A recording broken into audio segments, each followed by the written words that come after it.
Bonjour à tous et toutes.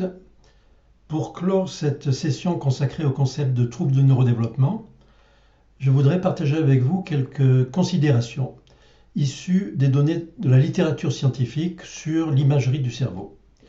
Comme vous le savez maintenant, la proposition par le DSM-5 d'inclure sous un même terme, celui de TND, des entités, des manifestations aussi diverses et aussi différentes que les troubles du langage, de la coordination, de l'attention et même de la cognition sociale. Cette proposition a été très contestée et l'est encore aujourd'hui.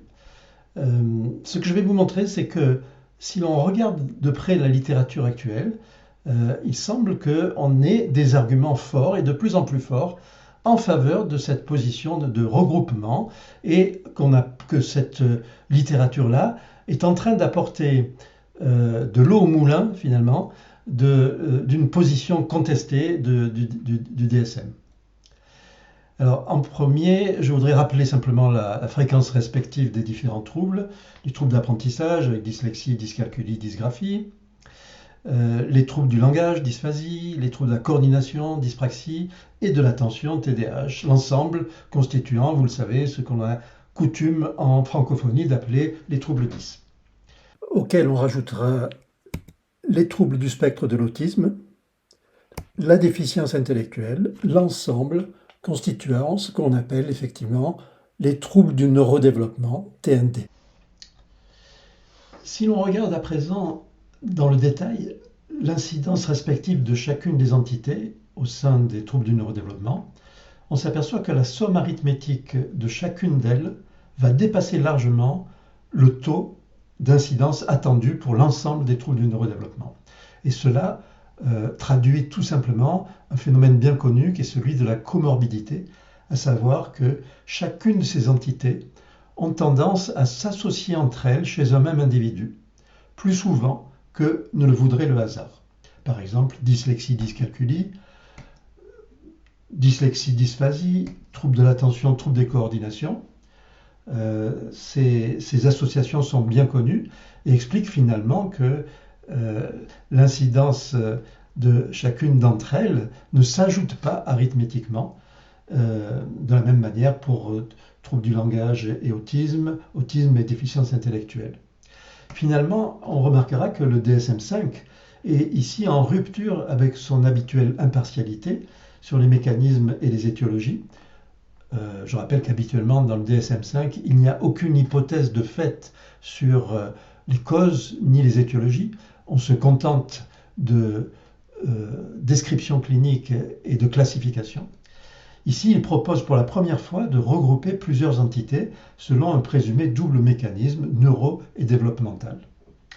Il renvoie en cela à une question posée de manière récurrente concernant la co-occurrence de plusieurs troubles. Cette comorbidité pourrait-elle refléter une trajectoire anormale du développement neuronal qui se manifesterait de différentes manières? En d'autres termes, est-ce qu'il n'y aurait pas un mécanisme basique commun à toutes ces entités, mais qui se manifesterait de façon différente selon divers facteurs encore non connus?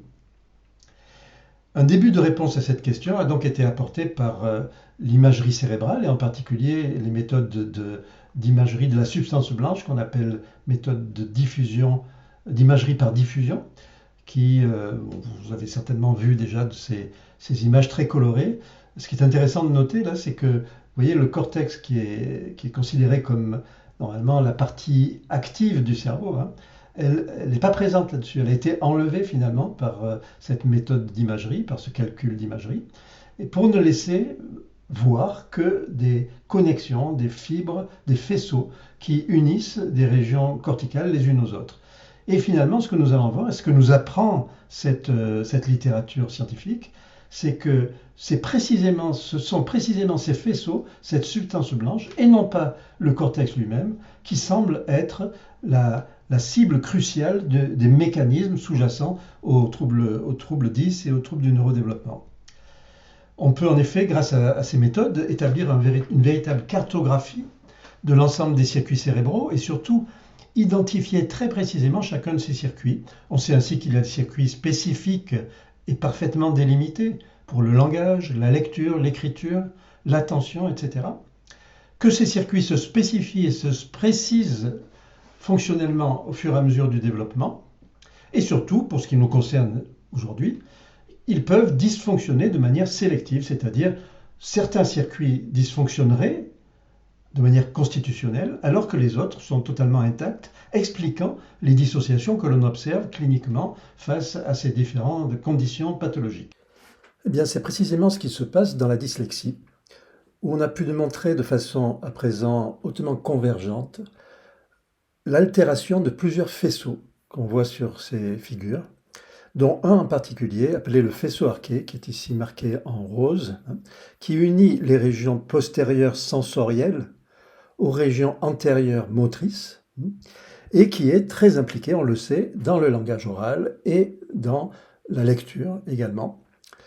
Chez les dyslexiques, de fait, ce faisceau arqué a été démontré comme étant moins bien développé, moins bien organisé, et probablement une sorte de signature de la problématique. C'est ainsi que plus d'une quinzaine maintenant de travaux indépendants ont montré cette anomalie du faisceau arqué dans la dyslexie.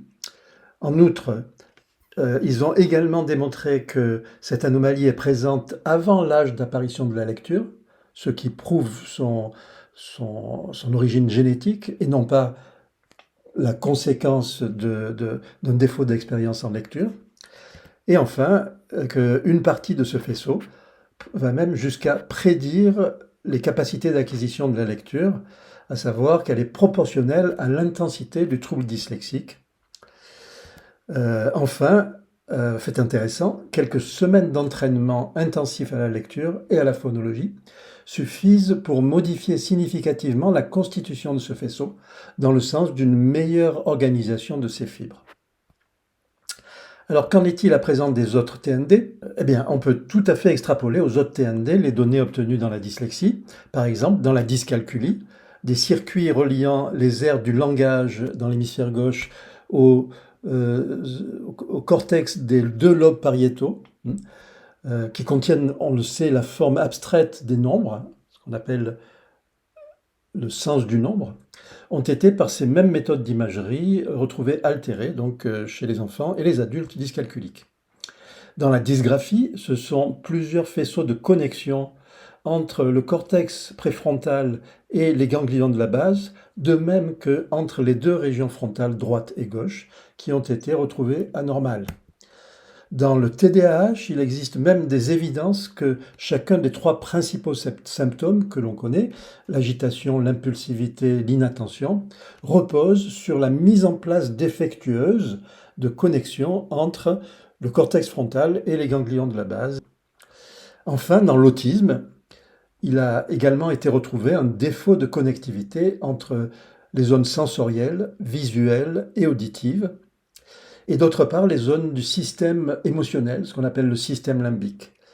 Au terme d'une revue complète sur ce sujet, les auteurs de ce travail concluent que l'altération du développement de la connectivité limbique, c'est-à-dire les liens entre le cortex sensoriel, visuel et auditif, et le cortex émotionnel, le cortex limbique, cette connectivité limbique pourrait représenter le substrat contribuant aux troubles de la cognition sociale dans l'autisme. Pour résumer, il existe donc une continuité du plus simple, entre guillemets, si on peut considérer comme simple la dyslexie, jusqu'au plus complexe, l'autisme, suggérant de considérer les troubles spécifiques d'apprentissage, et au premier chef la dyslexie, comme un véritable modèle éthiopathogénique de TND, incitant donc à considérer tous les TND comme la conséquence d'un défaut de développement, sans doute très précoce, avec certainement une composante génétique de certains circuits spécifiques du cerveau. Ce qui différerait entre eux, ça serait la topographie anatomique de ces circuits dans le cerveau. Ce ne sont pas les mêmes qui sous-tendent la dyslexie, la dyscalculie, la dysgraphie, etc. Mais le principe éthiopathogénique de base reposerait sur une mauvaise mise en place de ces connexions de substances blanches. En appui et comme application de cette idée que les TND relèveraient d'un défaut de connectivité entre des régions cérébrales distantes, je vous présente ici une étude canadienne ayant utilisé un entraînement musical intensif pour restaurer les connexions déficientes entre le système sensoriel et le système émotionnel de ces enfants. Plus précisément, après quelques semaines d'entraînement de ce type, les enfants autistes amélioraient significativement à la fois leurs compétences de communication et d'interaction sociale, et parallèlement la qualité des connexions sensorilimbiques mesurables sur les IRM.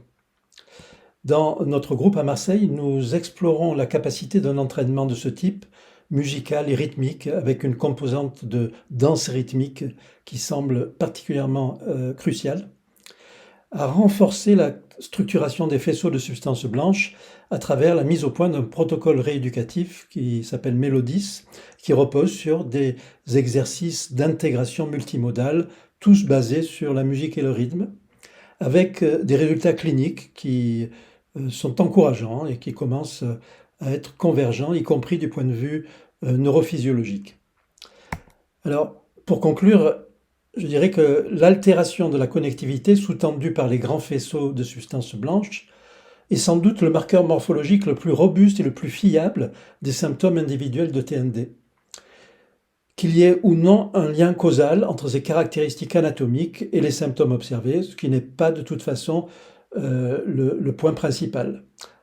En tout état de cause, la fréquence des comorbidités au sein des TND incite fortement à aller chercher de nouvelles thérapies qui soient communes à plusieurs conditions pathologiques, par exemple des interventions visant des effets multisystèmes comme la musique ou la danse-thérapie.